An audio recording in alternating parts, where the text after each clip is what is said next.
placer saludarles, bienvenidos a una nueva entrega de respuestas. Hoy continuamos desarrollando la serie que iniciamos hace unas semanas atrás, la cual lleva el título de El gobierno, la economía y la ciencia a través del lente de Dios.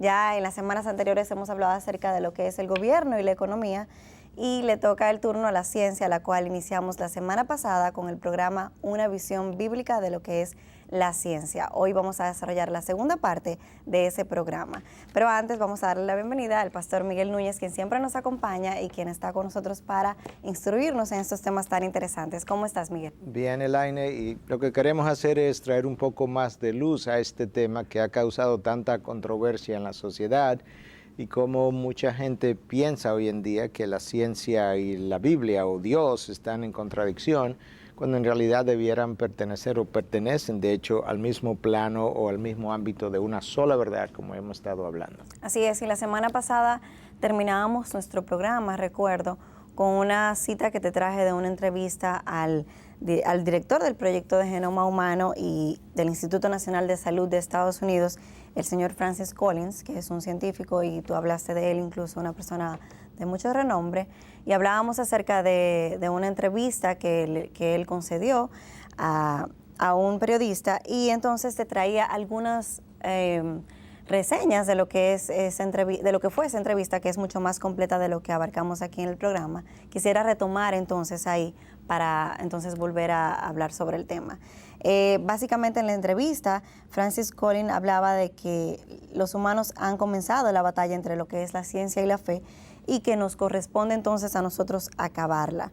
Él añade que se puede encontrar a Dios en el laboratorio de igual forma que en una catedral y que desentrañar los misterios de la naturaleza aumenta el sentimiento de sobrecogimiento más que eliminarlo. Considera que la fe es una forma de comprender los misterios profundos que la ciencia es incapaz de resolver y que el diseño inteligente es una alternativa al darwinismo atractiva para muchos cristianos y es científicamente defectuosa en sus cosas fundamentales. Eso es básicamente lo que él hablaba en esa entrevista. Bueno, por un lado es bueno ver a un Francis Collins, a alguien tan conocido como él hoy en día, a aceptar la idea de que hay un Dios detrás de la creación. Y de hecho, cuando tú lees más acerca de lo que él dice en su libro El lenguaje de Dios, tú te das cuenta que él se aproxima bastante a la idea de lo que es el Dios de la Biblia.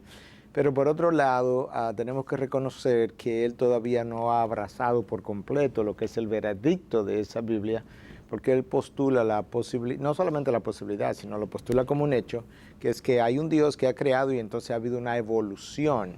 Bueno, la Biblia niega de plano esa posibilidad porque Dios creó todo según su género. Y esa frase, según su género, en el capítulo 1 del Génesis, en solo un capítulo aparece 10 veces, dándonos a entender que los caballos fueron creados como caballos, los hombres como hombres, las plantas como plantas, las aves como aves desde el principio. De manera que no ha habido una evolución. Pero Dios sigue en control de esa creación que Él estableció en un momento. ¿Tú crees que la mayoría de los hombres de ciencia creen en Dios? Bueno, mira que lo que los estudios han demostrado a lo largo de casi todo un siglo, el siglo XX, el siglo más tecnológicamente avanzado de la historia. Para el año 1916 se hizo una encuesta y en ese momento el 40% de los hombres de ciencia eran ateos, había otro 40% que eran creyentes y un 20% de los hombres que estaban indecisos, de los hombres de ciencia. Mismo estudio con la misma pregunta se hizo en el año 1997 y arrojó los mismos resultados, los mismos porcientos. De manera que para el final del siglo XX teníamos un 40% de los hombres de ciencia creyentes en Dios, un 20% indeciso, pero de ese 60% había un 40% de ellos que entendía que Dios responde oraciones personales que los individuos le hacen. De manera que ellos creían también en un Dios personal. Interesante porque muchos piensan que todos los hombres de ciencia son ateos. No es verdad. ¿Cuál tú crees que es la motivación detrás de los hombres de ciencia a la hora de ejercer esta ciencia? Bueno, yo creo que por un lado en muchos hay un impulso de adquirir un nombre, hacer una fama, dejar un legado con su nombre. Pero por otro lado, hay algo que Dios puso en el corazón del hombre, en el interior de ese hombre que lleva su imagen y que aparece en el libro de Proverbios, capítulo 25, versículo 2, que dice: es gloria de Dios encubrir una cosa, pero la gloria de los reyes es investigar un asunto. La gloria de los reyes, la gloria de los hombres es investigarla. Hay algo en nosotros que nos llama a la investigación, a querer saber, querer descubrir los misterios detrás de la creación. C.S. Lewis decía esto: los hombres se hicieron científicos en el pasado porque ellos esperaban una ley en la naturaleza y ellos esperaban entonces encontrar esa ley porque creían en un dador de la ley. O sea, ese fue uno de los impulsos de los hombres de ciencia del pasado. Hay una creación, hay leyes de la naturaleza, Dios nos ha dado leyes y las ha impregnado en la naturaleza, vamos a descubrirlas.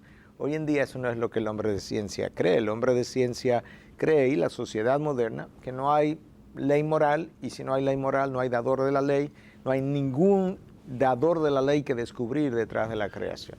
Una de las observaciones que el hombre de ciencia ha hecho es que si tú eres un hombre de ciencia versus un cristiano, realmente tú como hombre de ciencia eres objetivo, eres racional, no estás influenciado ni prejuiciado y que eres capaz de llegar entonces a conclusiones racionales. Sin embargo, el cristiano es una persona prejuiciada en la creencia de un Dios. Si estuviéramos hablando inglés, yo diría no way. No hay forma de que eso lo podamos ver así. El hombre de ciencia, al igual que cualquier otro ser humano, él es una persona caída, con conocimiento limitado. Él ha crecido en una familia donde él fue inyectado con verdades o mentiras, dependiendo del núcleo familiar, que él fue creyendo a lo largo de su crecimiento. Él fue a un colegio donde comenzó a creerle a los profesores verdades o mentiras que ellos recibieron. Entraron a una universidad donde comenzaron a creer verdades o mentiras que fueron todas o formando o deformando su pensamiento, su conciencia, sus valores. Cuando él sale de la universidad, él sale con una cosmovisión que él ha venido formando desde su niñez, a través de sus padres, del colegio, de la universidad. Y si esos lugares de influencia fueron lugares ateístas o fueron lugares donde se creía mucho en el hombre y nada en Dios, él está prejuiciado en esa dirección para no creer en Dios. No hay forma de que él pueda ser un hombre también objetivo. La única persona y la única revelación objetiva, libre de influencia, como persona es Dios, como revelación es su palabra, la Biblia, porque Dios no es influenciable. Todos nosotros somos influenciables. Ahora, si tú eres influenciado por el único ser del universo no influenciable, tu verdad pudiera ser una verdad objetiva, porque es lo que tú has llegado a creer. Tú no te la inventaste, tú no la creaste, tú la descubriste en su revelación. Miguel, hace un momento hablabas de que el hombre está prejuiciado contra Dios. ¿Podemos encontrar esto en la Biblia? Sí, de hecho, Dios habla muy claramente de que ese hombre suprime la verdad que él conoce. Déjame ver si lo puedo leer. En Romanos 1, a partir del versículo 18, el texto de la palabra nos dice lo siguiente: porque la ira de Dios se revela desde el cielo contra toda impiedad e injusticia de los hombres, que con injusticia restringen la verdad, porque lo que se conoce acerca de Dios es evidente dentro de ellos. Pues Dios se lo hizo evidente, porque desde la creación del mundo sus atributos invisibles, su eterno poder y divinidad, se han visto con toda claridad, siendo entendido por medio de lo creado, de manera que no tienen excusa.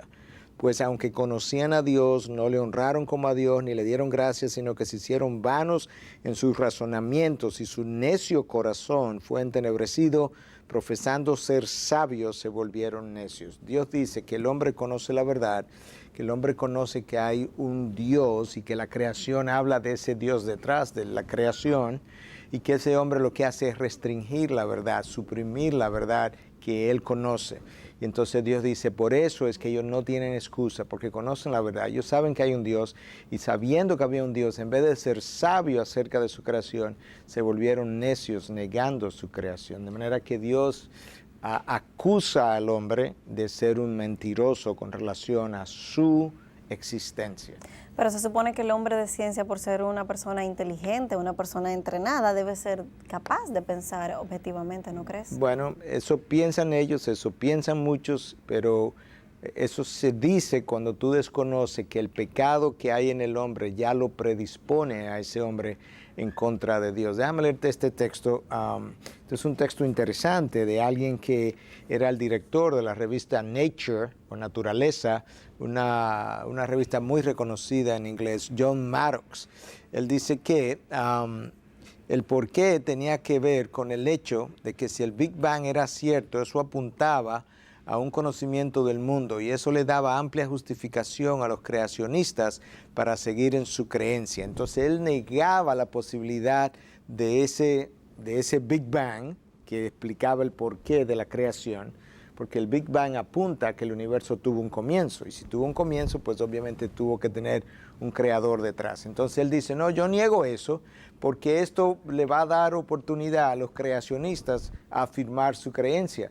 Este se supone que es un hombre de ciencia, el editor de una de las revistas más prestigiosas en Estados Unidos, Nature, y él dice que él se niega a creer algo que su ciencia es la que ha puesto en evidencia, simplemente porque los creacionistas entonces tendrían razón. Te das cuenta que esto es un problema moral, no es un problema de falta de evidencia. La semana pasada has hablado de hombres de ciencia en el pasado que eran creyentes en el Dios de la Biblia, pero ¿qué hay de hombres de ciencia hoy? Igual, nosotros tenemos hombres de ciencia muy conocidos, muy respetados, que han llegado a creer no solamente en un Dios creador, pero también en el Dios de la Biblia. Déjame darte un ejemplo. Arno Allan Penzias fue uno de los dos individuos que recibieron el Premio Nobel de Física en el año 1978, junto con Wilson, su compañero. Ellos habían descubierto en el año 1968, este es Penzias, él había descubierto en el 68 las radiaciones en el universo todavía presente, producto de esa gran explosión que le dio origen al universo, explosión que nosotros creemos Dios hizo, Dios creó, Dios formuló. Entonces, él dice, producto de haber encontrado estas radiaciones, que el universo realmente tuvo un comienzo, tuvo un ser inteligente detrás, ese es Dios, pero oye lo que él dice. La mejor información que tenemos corresponde a lo que yo hubiese podido predecir si solamente hubiese tenido los 5 libros de Moisés, los Salmos y la Biblia como un todo. Él dice que lo que él está descubriendo con su ciencia de la física es lo mismo que él hubiese podido predecir si él hubiese tenido los 5 libros de Moisés, los Salmos y la Biblia en general. De manera que él afirma de manera categórica que la Biblia es congruente con su ciencia. Premio Nobel de Física en el año 1978. Cuando se habla, Miguel, de que hay un diseño inteligente, una de las afirmaciones más comunes que hemos escuchado, incluso de científicos, es de que sí, pero cuando tú le preguntas quién lo creó, dicen yo no sé. Y entonces esa es la justificación que ellos tienen para no aceptar que hubo un creador detrás de ese diseño inteligente. ¿Qué tan contundente o tan buena pueda resultar esta respuesta ante esta afirmación, ante una pregunta, cuando uno se la hace a una persona de ciencia? Bueno, yo creo que la respuesta es altamente deshonesta, porque si tú dices que hay un diseño inteligente, se supone entonces que hay un diseñador inteligente detrás. Si te pregunto, ¿tú piensas que ese diseño inteligente corresponde a un Dios creador? Yo no sé. No, eso es deshonesto, porque yo creo que lo menos que pudiera decir es por lo menos consistente con la existencia de un Dios creador inteligente. Porque si es un diseño inteligente, ¿quién lo creó? Así es. El azar no puede crear inteligencia, un robot no puede crear inteligencia, tiene que ser una mente, y la mente le corresponde a una persona, y si es una persona inteligente que precede a la creación del universo, no hay otra persona concebible que no sea un Dios inteligente, diseñador, orquestador, omnipotente que pueda crear tal cosa. Es simplemente la evasión de la respuesta que su ciencia le está dando, y es que hay un creador detrás de la creación. ¿Tú crees que al igual que todos los hombres, quizás los hombres de ciencia también andan detrás de esa aprobación a la cual las personas son enfermizas, siempre andamos buscando la aprobación del otro y probablemente ellos en esa búsqueda y en ese descubrimiento de su ciencia también quieran la aprobación de la comunidad científica. Definitivamente. Eso es. El hombre de ciencia no quiere irse del lado de la existencia de un Dios porque él le tiene miedo al rechazo de otros hombres de ciencia que en la comunidad científica pudieran catalogarlo como un hombre no inteligente. Y como nosotros somos adictos a la aprobación y el hombre de ciencia no escapa a eso, él quiere la aprobación tanto como el adolescente quiere la aprobación de sus iguales, porque somos enfermos desde que nacemos del vientre de nuestra madre, con que los otros nos aprueben y nos aplaudan, entonces él no quiere sentirse rechazado. Y sabes que aún en el mundo cristiano se da eso. Personas que hacen cosas de una manera y no se atreven a cambiarla, estando convencidos de la verdad, simplemente porque tienen miedo al rechazo, a veces de familiares, a veces de nuestros hermanos creyentes, porque queremos la aprobación del otro, cuando en realidad yo tengo que cambiar donde quiera que se encuentre la verdad para yo ser congruente con la verdad. Miguel, hablábamos hace un momentito de que todos somos enfermizos con la aprobación y hablábamos de cómo los hombres de ciencia quieren estar bien en las dos aguas y quieren tratar de nadar en las dos aguas, pero lamentablemente no se puede complacer a uno y complacer al otro al mismo tiempo, sino que nuestra posición debe ser firme en un lugar o en otro. Y se quedan con el aplauso de un lado, que es la comunidad científica. Así es. ¿Dónde crees tú que comenzó todo este problema de negar a Dios a la luz de la ciencia? Bueno, mira qué es lo que ocurre. Por la mayor parte de la historia, cuando la ciencia era todavía poco, estaba en pañales, el hombre de ciencia creía en ese Dios. De hecho, creía en el Dios de la Biblia, como un Isaac Newton, como un Kepler, Mandel, el padre de la genética. Estos hombres creían en Dios. En la medida en que la ciencia comienza a descubrir cómo las cosas funcionan, el hombre comienza a hacerse orgulloso.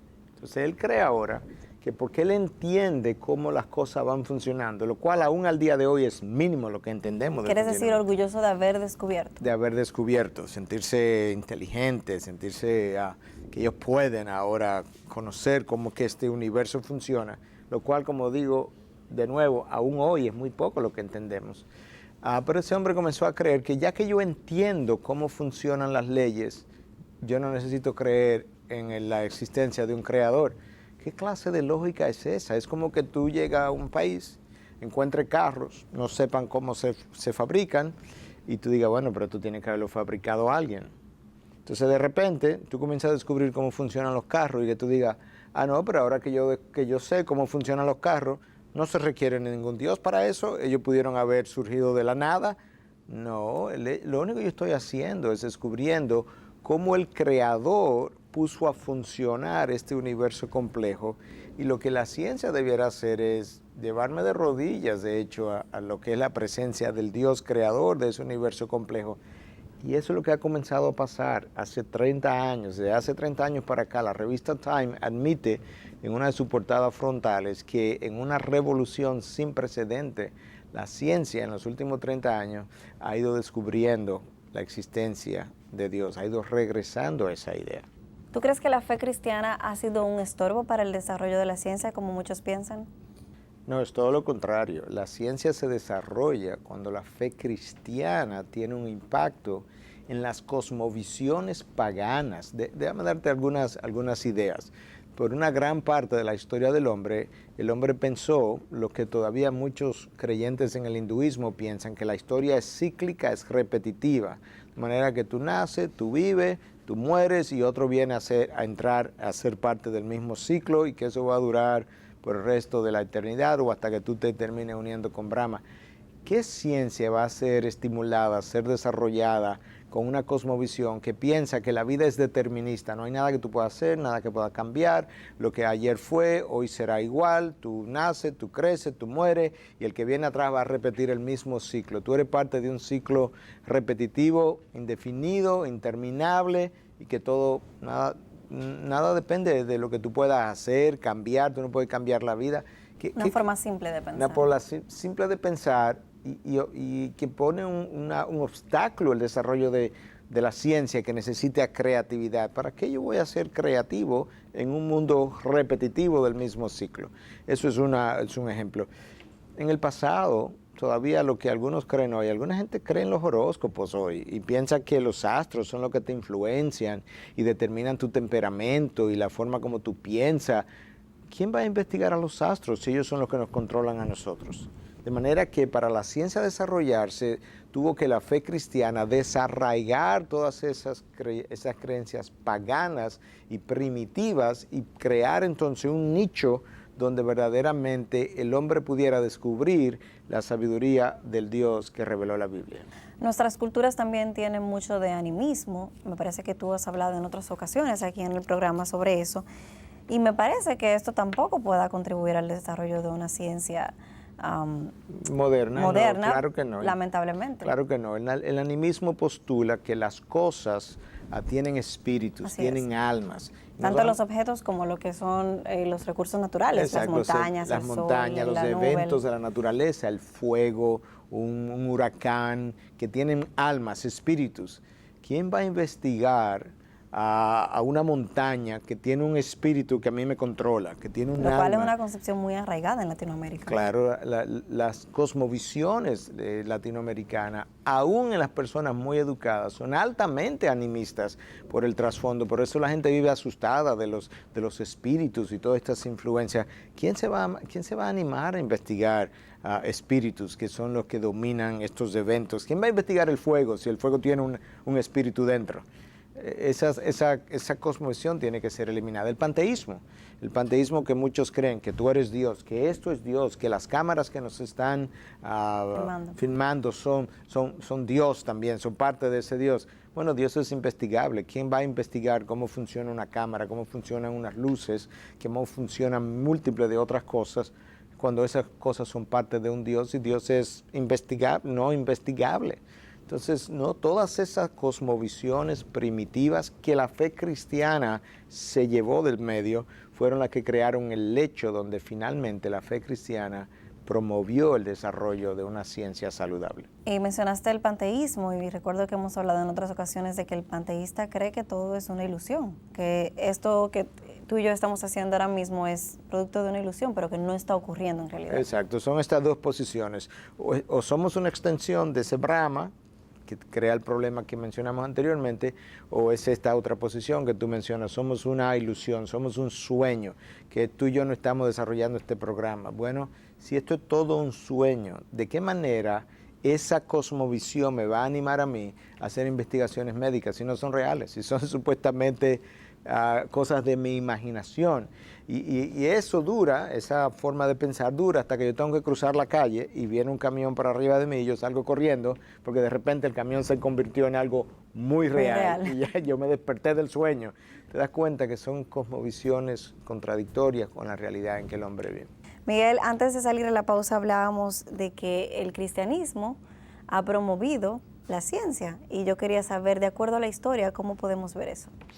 Bueno, mira, para comenzar, tú tienes que Europa estuvo sumergida en un oscurantismo hasta la época de la Reforma, hasta los años de 1500, cuando clava Lutero sus 95 tesis, año 1517, cuando se descubre el telescopio, 1609, menos de 100 años después ya estábamos descubriendo el telescopio y con el telescopio entonces descubriendo muchas de las cosas nuevas del universo.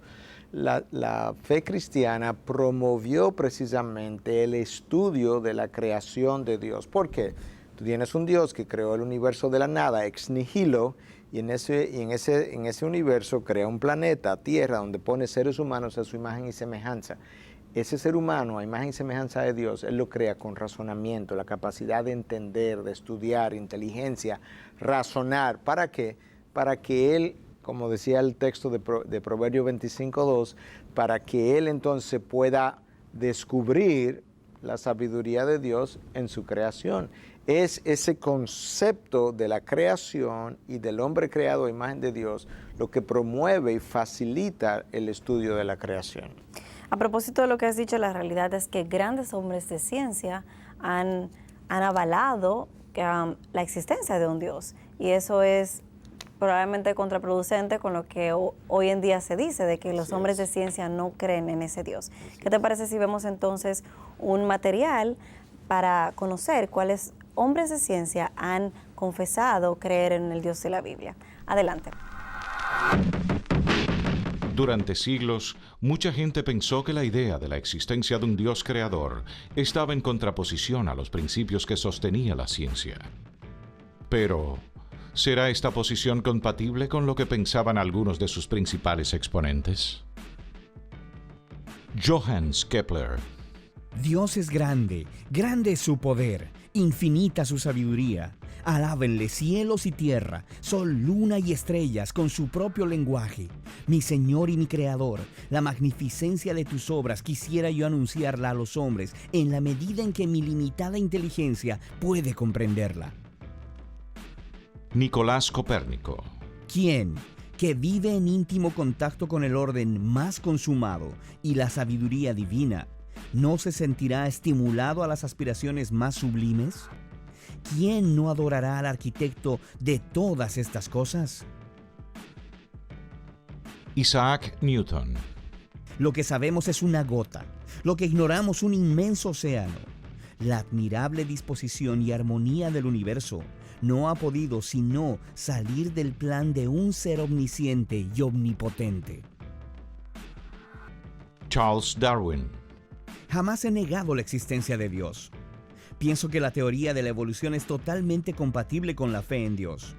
El argumento máximo de la existencia de Dios me parece la imposibilidad de demostrar y comprender que el universo inmenso, sublime, sobre toda medida, y el hombre hayan sido frutos del azar. Thomas Edison. Mi máximo respeto y mi máxima admiración a todos los ingenieros, especialmente al mayor de todos ellos, Dios. Robert Andrews Millikan. Puedo, de mi parte, aseverar con toda decisión que la negación de la fe carece de toda base científica. A mi juicio, jamás se encontrará una verdadera contradicción entre la fe y la ciencia. Max Planck. Nada, pues, nos lo impide, y el impulso de nuestro conocimiento lo exige. Relacionar mutuamente el orden del universo y el Dios de la religión. Dios está para el creyente en el principio de sus discursos, para el físico en el término de los mismos. Werner von Braun. Por encima de todo está la gloria de Dios, que creó el gran universo, que el hombre y la ciencia van escudriñando e investigando día tras día en profunda adoración. Charles Stone.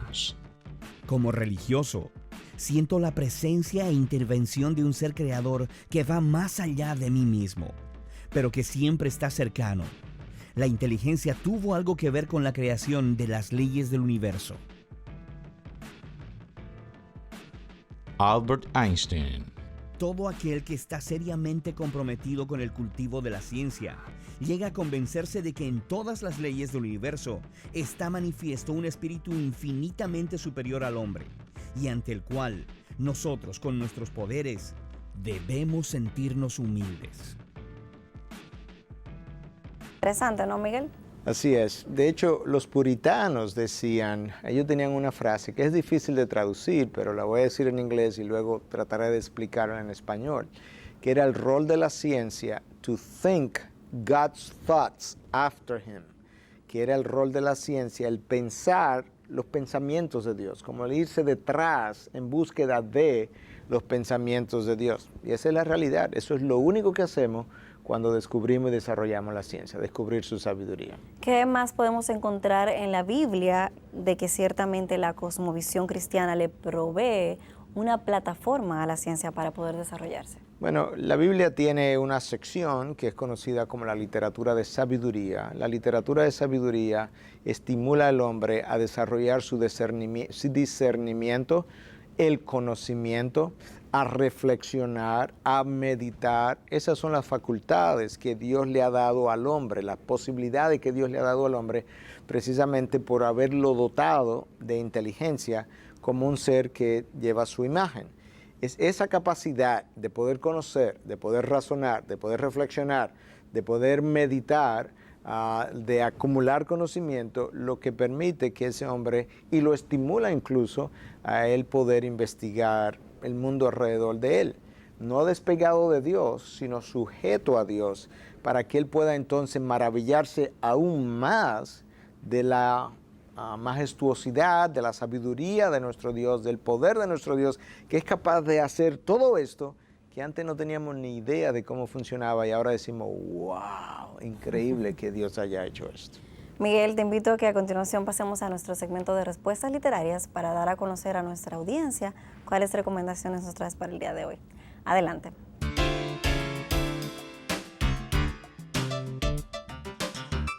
Miguel, ¿qué recomendación bibliográfica nos tienes en el día de hoy? Bueno, el primero es un libro académico, es una enciclopedia, de hecho, de un volumen conocido como Baker Encyclopedia of Christian Apologetics. Lamentablemente no lo tenemos en español. La enciclopedia de la casa Baker de apologética cristiana de un autor de nombre Norman Geisler. Geisler es un apologista de la fe y en esta enciclopedia él hace un trabajo extraordinario en explicar una serie de conceptos. Lo bueno de esta enciclopedia es que está organizada como el diccionario en orden alfabético y tú puedes encontrar ahí conceptos que hemos venido discutiendo a lo largo de este programa y de muchos otros. Tú abres la palabra God, Dios, y ahí tú encuentras una serie de cosas. Tú buscas la palabra entropía, entropy, que hablamos hoy también. Bueno, tú encuentras una serie de cosas. Ciencia, la Biblia y la ciencia, tú tienes un texto entero de varias páginas. Panteísmo, y lo busca y tiene mucha información en un solo volumen y es por eso que le estamos recomendando para aquellos de ustedes que tienen esa inclinación académica. Y el próximo libro es de un autor que se ha ido conociendo más y más en nuestros días, Timothy Keller. Él tiene una iglesia en Manhattan, la iglesia se llama Redeemer Presbyterian Church. Y es un hombre de mucha lucidez, de mucha sabiduría. Él escribió un libro reciente que el New York Times lo puso entre sus, como un bestseller o como un bestseller potencial. Se llama The Reason for God, o la razón, yo diría las razones para la existencia de Dios. Y entonces, o pudiéramos traducirlo al español también, tu razón para Dios, que pudiera ser la otra manera como ha sido pensado. Entonces, tú tienes capítulos que tienen que ver con la ciencia. Si la ciencia ha probado que el cristianismo es falso, sería uno de esos capítulos. Si tú puedes tomar la Biblia literalmente, si el cristianismo es una camisa de fuerza, y así sucesivamente. Hay una serie de temas desarrollados a lo largo de este libro de una manera apologética en defensa de la fe cristiana, pero también de una manera muy racional y muy inteligente.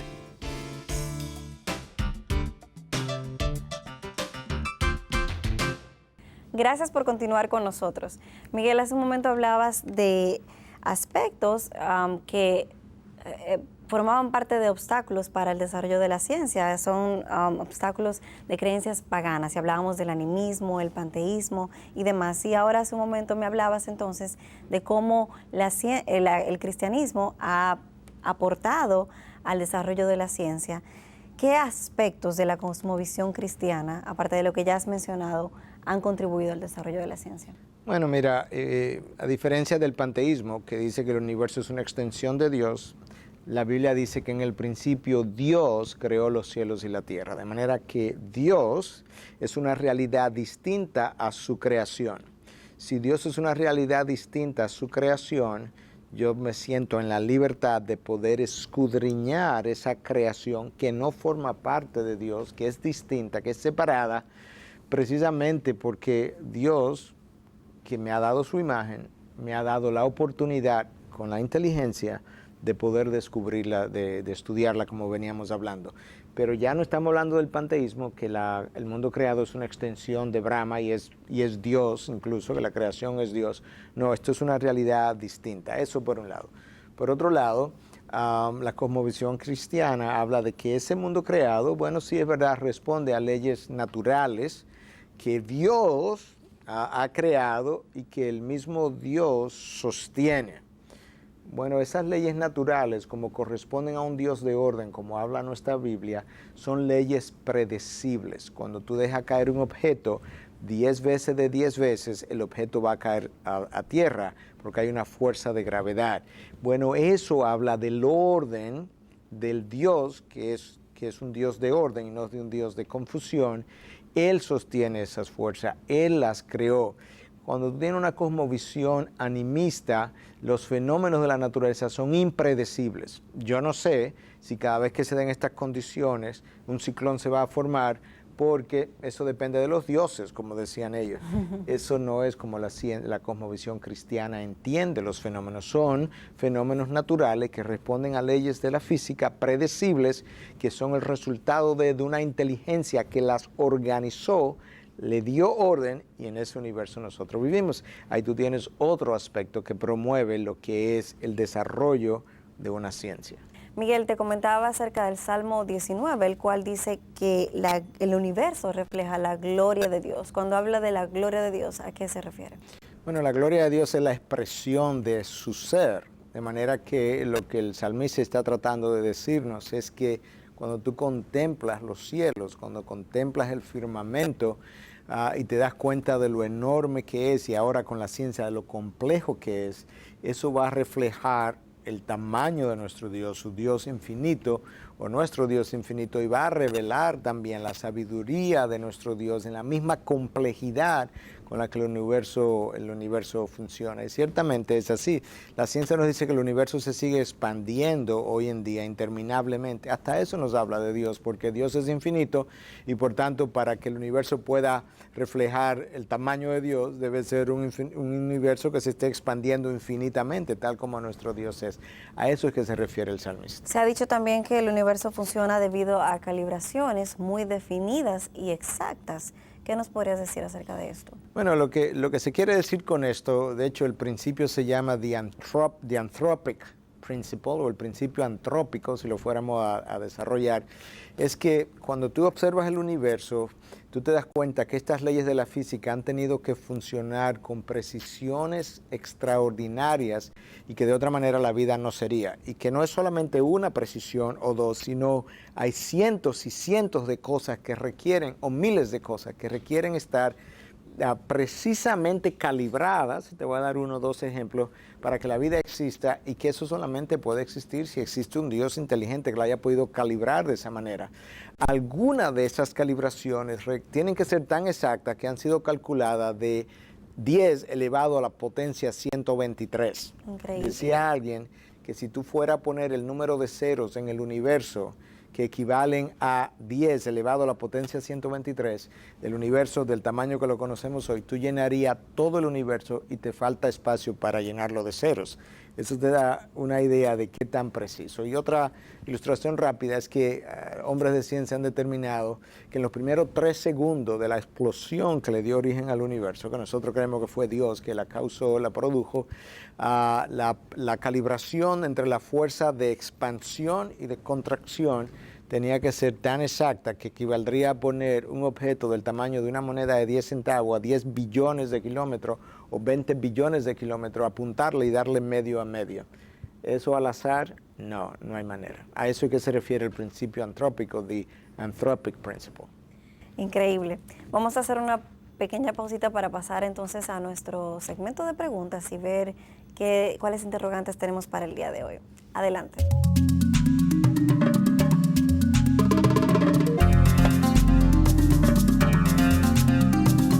Miguel, veamos cuáles son las preguntas que tenemos para el día de hoy. La primera dice, ¿podríamos decir que los descubrimientos de la ciencia nos llevan a la necesidad de la existencia de un Dios creador?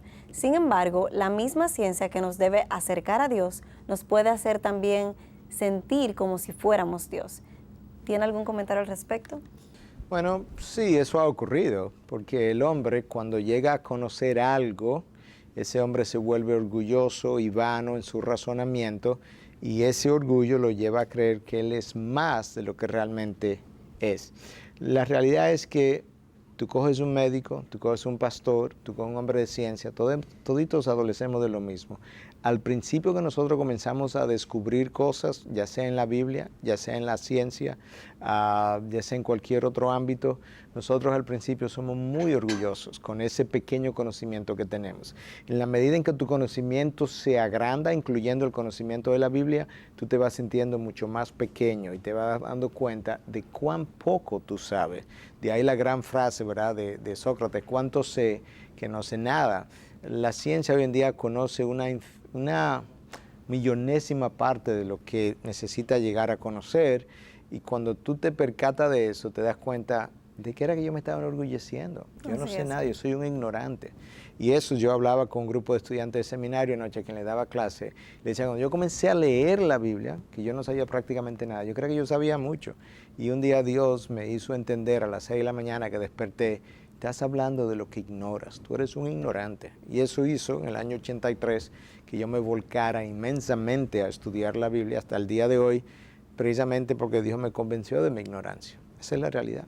La segunda pregunta dice: ¿qué peligros corre la ciencia cuando quiere entrar en un terreno que solo le corresponde a Dios? Bueno, la ciencia se supone, Dios quiere que el hombre la desarrolle porque lo va a descubrir en grande, pero se supone que él debe desarrollar eso en relación con Dios y dentro de un marco ético, moral, que haga que la ciencia no pase los límites que entrarían en el campo de lo que sería Dios, como jugar con la vida humana o querer desarrollar cualidades atléticas artificialmente en individuos que, como queremos hacer hoy, que normalmente no la tendrían. Eso lo decide Dios, porque Él es el diseñador de la vida. Él nos entreteje en el vientre de nuestra madre. Tú necesitas un cauce para la ciencia. Tú ves los ríos necesitan un cauce. Cuando ellos se salen de los cauces, causan más daño que bien. El cauce de eso es la revelación de Dios, la Biblia, y la relación con Dios. Desarrollemos la ciencia todo lo que queramos en relación con Dios y dentro de los márgenes morales revelados por Dios.